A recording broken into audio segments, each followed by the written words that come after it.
All right.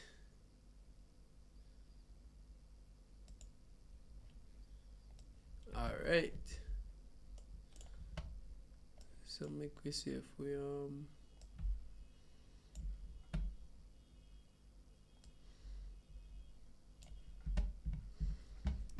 can start. All right. So the first thing to know is about the outer interface. So let us start. So to create a song that I spoke to you, to create a song is really to create a project from start, regular building project, right? And to create a project is a master suite in essence. So just call it a master suite in essence, right? All right, and over here, so just for open an existing document.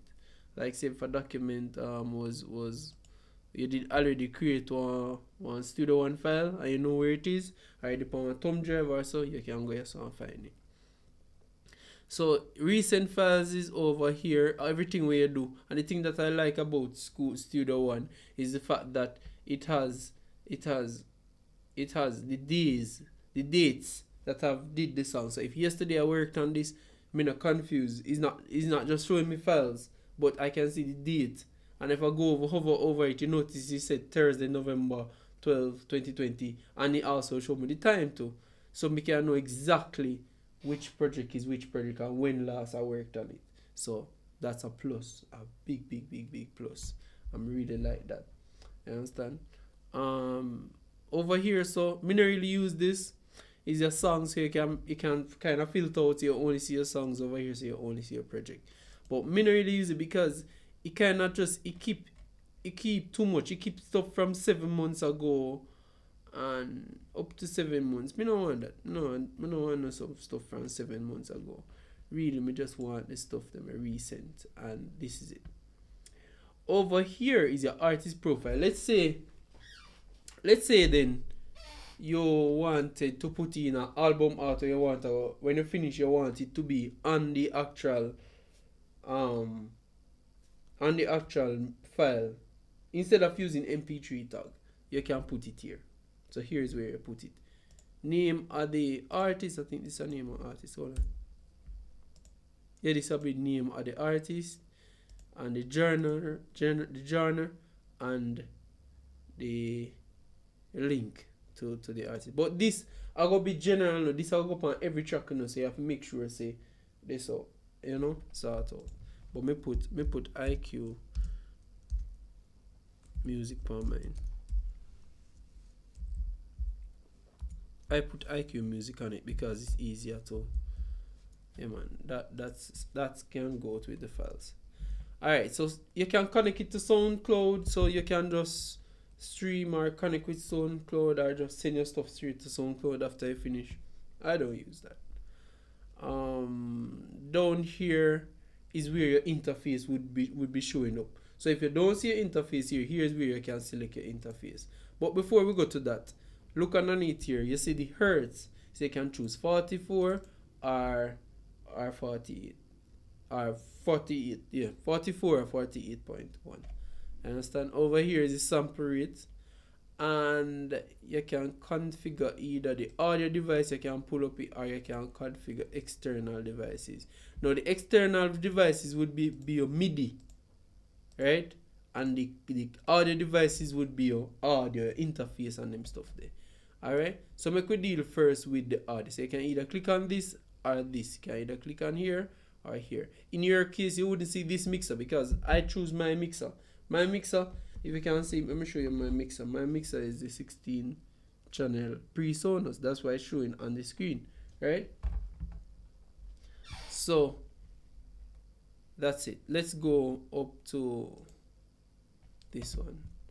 Alright, so this comes up when you click on the order. This is where you select the interface. So if you click the drop down arrow, you're gonna see all the interfaces that you have and plug into your computer. If you have virtual interface, anything, ASO for all, everything, this so it go there. Right? You choose. For your case, maybe you use ASO for all, so you can select or anything that you use, you can select there. or you can just select your computer core audio there, right here. So you can actually set a different recording device and a different playback device. You can do that. You can make one record and one playback, or two different things, right? In my case, I just use one because that's the one I use to play back and the one I use to record. Yeah. Go here. Once you're good, you're okay. You click OK. Let me go back in there. I'm showing you something. Now go over to general. When we go over to general, that shows our general stuff. Now these are the tabs down on general. We have general. So when Studio One starts, what happens when Studio One starts? You check for updates, do nothing. When I clicked on do nothing, I realized that there was some there's some really cool features. I can make it open the last song I work on. For instance, the last song or project I work on. Or I can make it open a default song or project every time I open a new thing. Or I can make it always open from a new song. I like the thing that they could open the last song, because let's say I was working on a song I never finish. When I click there, so it'll go back to the last song. I like that. But for now, I just leave it empty because I not but in the future I think I might use that. Go over to appearance. You can change the way how Studio One looks. The color, all kind of crap. Yeah, I'm not really use this yet still. I think I never really use this yet, but boy, I just work with the one already. It look alright. Keyboard shortcuts. You can set up a keyboard shortcut. So if you like a FL flow, you can set up your thing like FL here. In Studio One, you have some presets mapping. Like if a person were used to Cubase, Logic, Pro Tools, Cakewalk, you can actually make it set up like that. You can give you those feelings. Me no dog on that because I just use the ones that Studio One have built in, right? And you can change any one of them as you feel. I mean, over here would be network. This allows you to use like your phone and other remote stuff to connect to control the DAW. I just use my phone from time to time. Over here is like if you have a touchscreen mixing surface, you can enable it right there, right? I'm not really trouble those things. Go over to location. Do you want to apply? No. Alright, go over to location. You see these tabs, you have the user data, file types, sound sets, instrument, all of them stuff here. But let's start with the user data. Everywhere your stuff stored by default is in user, on your hard drive. It's storing documents in Studio One. That's how we store. You're going to documents and looking at Studio One, and you see songs, projects, and all of that. All your files are stored in there, right? I really like this feature. You can set the time when you auto save. Like I think every DAW is supposed to carry this. You can set the time at which Studio One auto save. Say you work on your project, between every minute it would auto save. This was at 5 minutes and I changed it to 1 minute because I want it to be saving every 1 minute. Or I should put 30 seconds because it should be saving quickly. I'm going to put maybe I'm going to put 30 seconds. Hold on. 0. Yeah, every 30 seconds is must save. I don't want to lose anything. That's the best thing, right? And they say ask to copy external files when saving songs.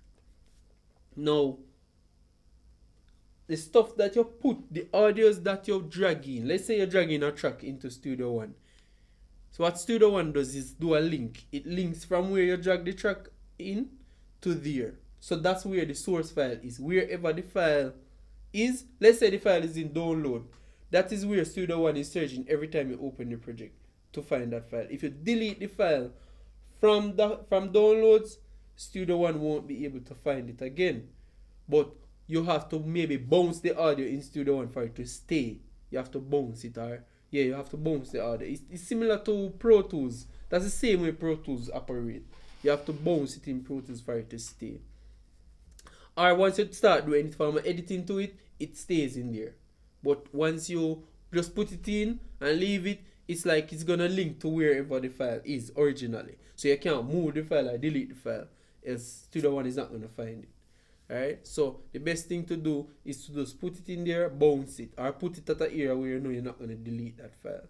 Because Studio One is always linking to where it is to use it in the project.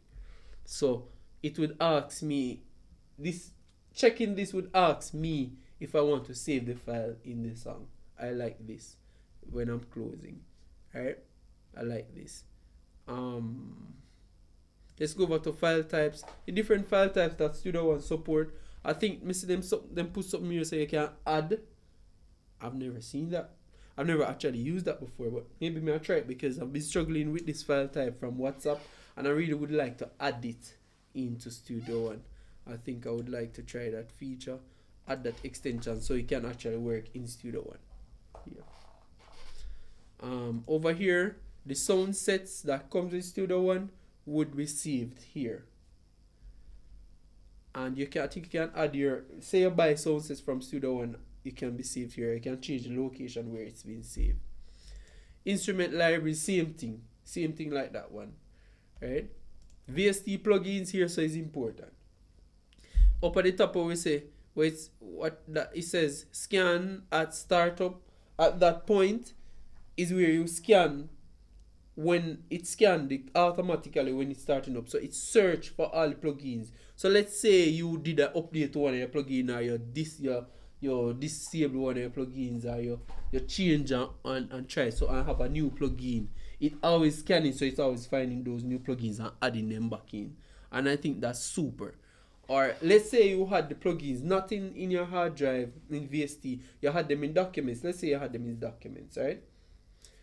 Let them stay in documents and then you can add it there. You can click here so and add the location wherever it is, and Studio One will constantly search that folder at all times for your VSTs. So if you have a VST them on one external drive, it will still search. I think I really like this feature. Or you can actually remove it here, like by putting it on a blacklist.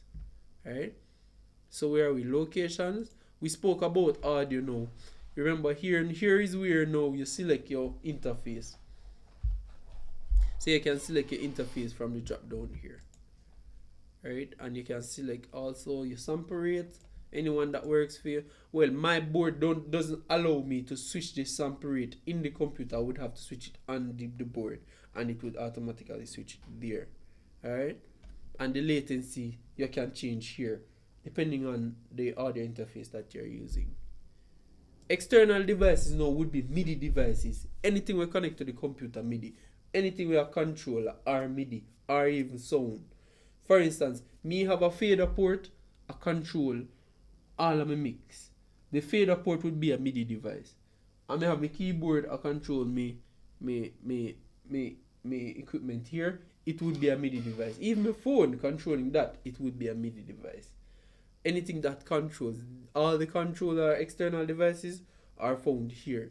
You can add them in and find them here, add them in, name them, choose how much channels is going in. I'll go into that further another time and maybe try to install one and show you how it works. Advanced, I do not play with advanced. There's some stuff there that will damage, so I don't mess with it. But from time to time, depending on what I need to do, I can go in there and change it. But let me look a bit.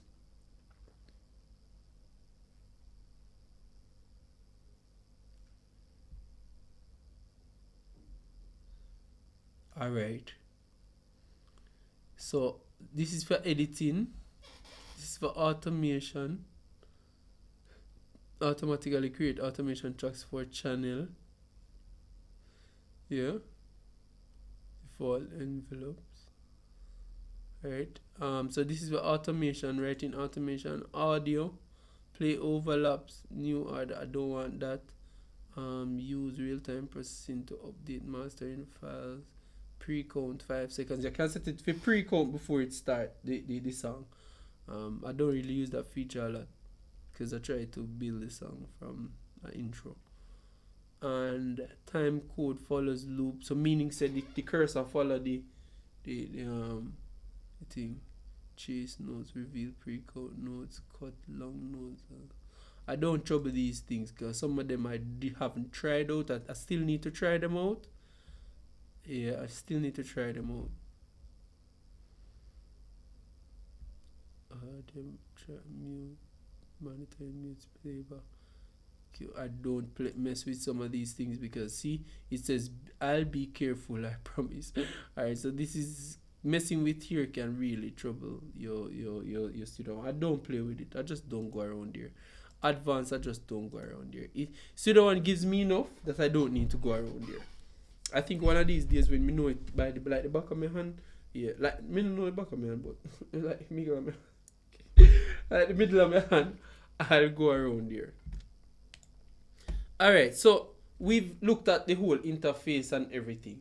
The front interface. Over here, so I forget. Over here, so it's just news feed. This is what Studio One shows you what's new, any new tutorials that come up and stuff. They put it over this side, right? And then you have demos and tutorials over that side. Me no usually see nothing over there, to be honest with you.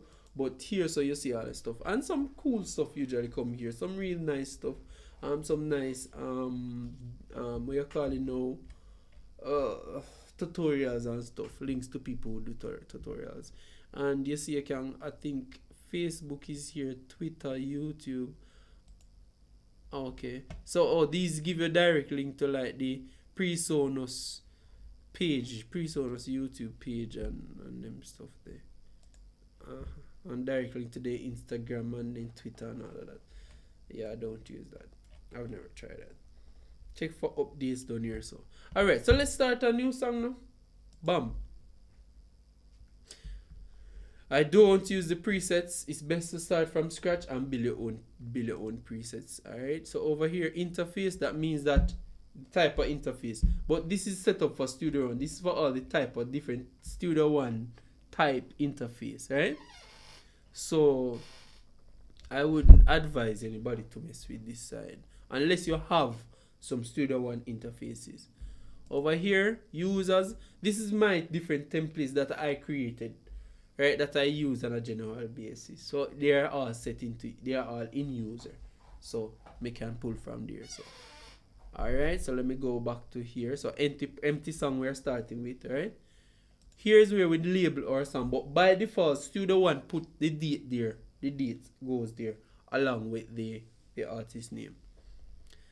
And you can change the sample rate here, the resolution. We just leave it as at default.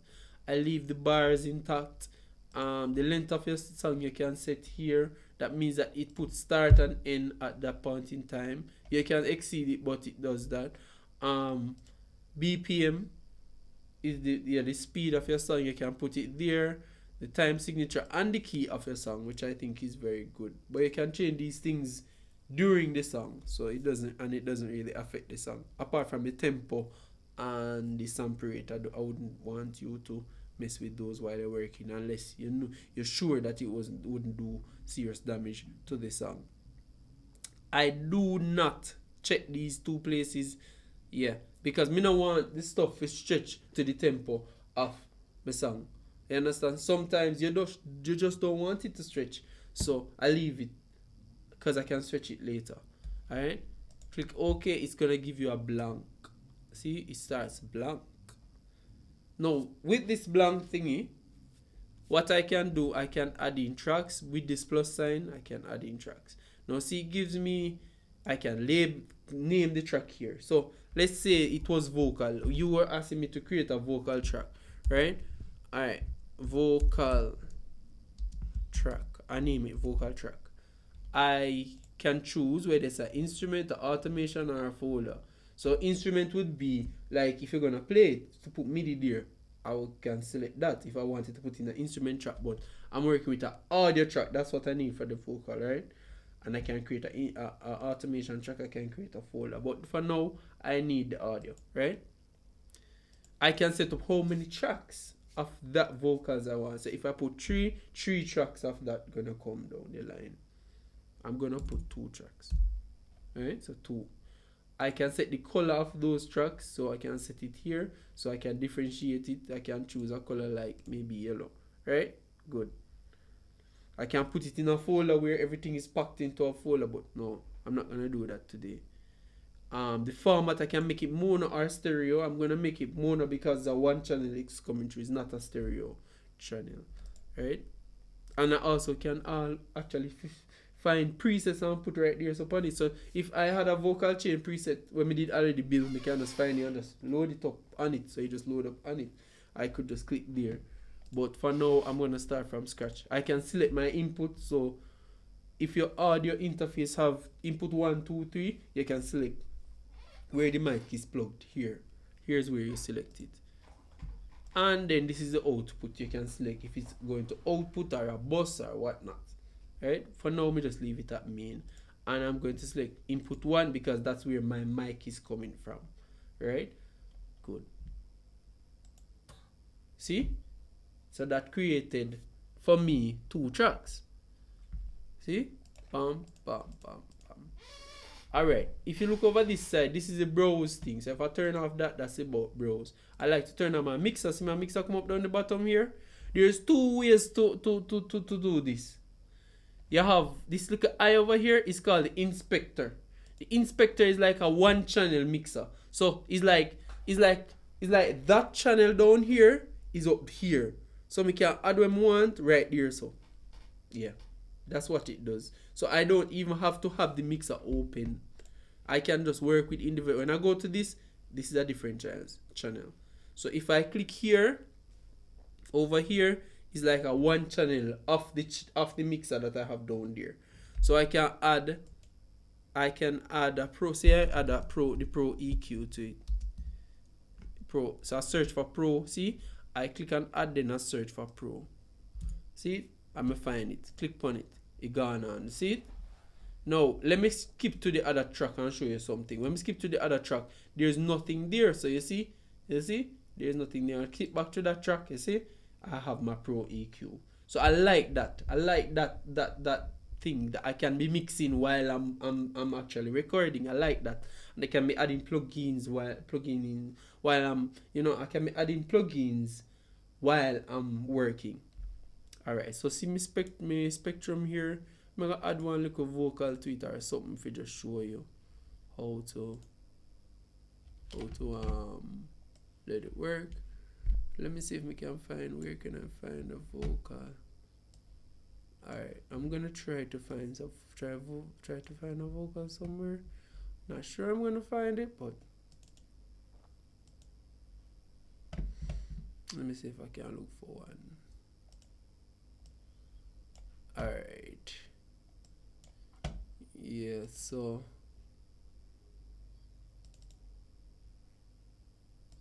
give me a second there. Alright, so me take a lead vocal, see it here, and me drop it right to the thing.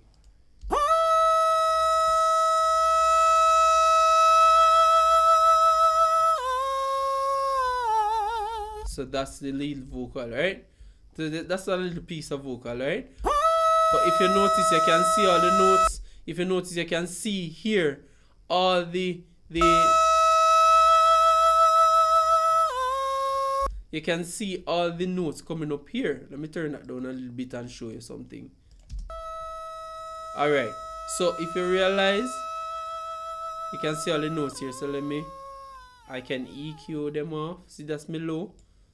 I'm gonna create a loop. See how easy it is to create a loop? I just click and drag up there, so I'm gonna just click my loop button down here, so. And then this is to boost lows, low mids. See that? See how powerful this EQ is? And if I want to be more surgical, see, this is what moving. Look. This is what moving. So I can go and I can shape the Q. And I can find that note. and I can take out that note.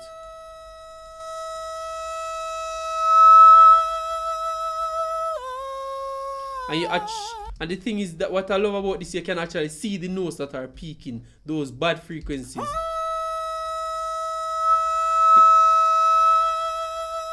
And you see these two bad frequencies that are peaking?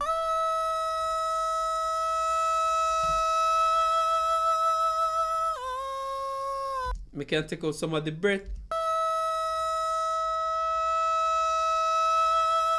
This is what controls it here. I can drop it even deeper.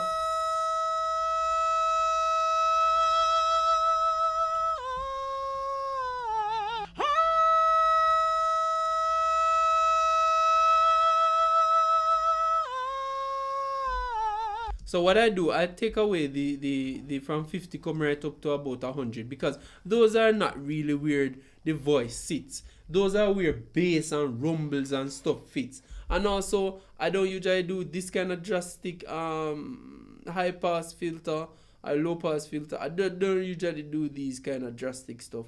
I just barely take off a little bit of the high, so we don't have too much hissing up the top there. Alright, so I don't usually do this kind of drastic. 12 dB is good enough.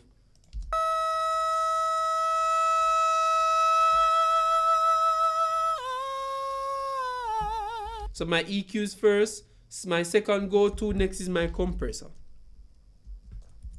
This don't need no compression still, because if you notice the waveform, it's very flat. But let's say it had some stuff. I'm just using stock plugins for you. So this is the compressor. Look at the compressor. So this is our input and this is our output. Let's compress something and see it work. So see our ratio here.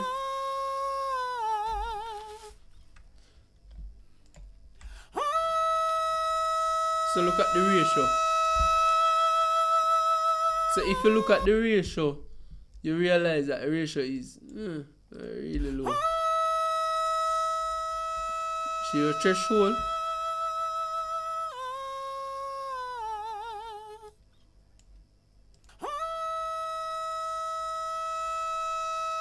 Or attack is how fast it grabs the note.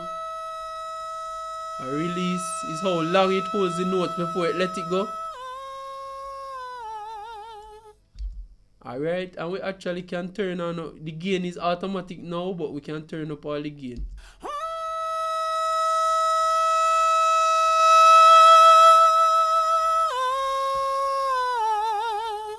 So it makes the note even out, right? We can even mix in the compression. We just make it. We can mix in the compression to it. So I like this. And look ahead, stereo link. I never use that one. Filter. You can even side chain. You can side chain stuff through here. You can have a low cut and high cut. You can do a lot of stuff with this thing. See side chain up here, so where you can side chain against any other track. That which is very. So that's the compressor in a nutshell. What else me usually go to? So me have my compressor, me have that. What else? Compressor, EQ. Alright, so those starts off the track, right? I'm just using stock plugins for you. Let's go down, because now we have that. We need some like little colors. So we need to add a FX track, because we want the track to have reverb and them stuff there. So let me add one FX track to it. Bam.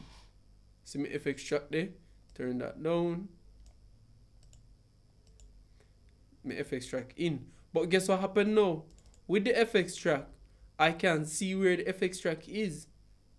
So I would have to pull up this. Because see my FX track come up here, so this black track there, we can drag it anywhere we want. So see my FX track, you see it, right? FX.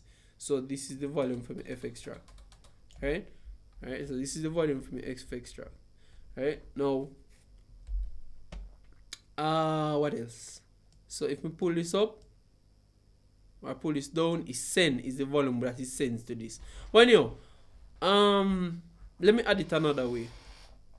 Let me remove the FX track and add it another way. Turn off this mixer here.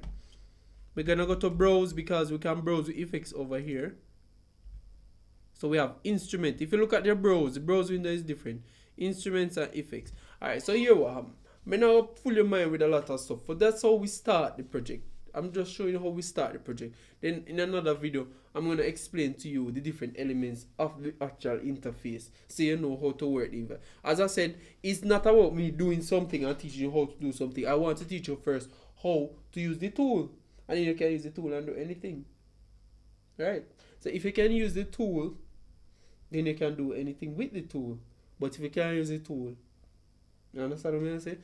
So I'm going to do another video now. Maybe tomorrow. Tomorrow is when Saturday? Maybe not tomorrow. But me make you know, and we start that. Me don't want to make this too long. We got over 30 minutes ago, but I don't really want to go too long. So that's it. Yeah, man. I hope this was enough. A lot of information. I hope nobody go too fast either. Alright. So maybe just quickly recap though. Have to recap stuff. So at the front we have song. We have create a track, existing document. Songs are what we use to create everything. Create a project. This is a mastering suite. And over here is to open a document from where it already make. Here so we say you can add your cover art there, so you look a picture or anything, your name here, so your journal and links to your stuff. Right? And down here is where you select your audio interface and all of that jazz. And here is your external devices. You can sort out your MIDI and them stuff there. Good. Right? Remember, we say when you create the song now, if you look over this, I didn't show you this up the top here. Sorry. Here is up the top left. Top left is the SoundCloud, where you can connect to SoundCloud. This icon is what we call the macros organizer. It's very powerful, but I don't use it.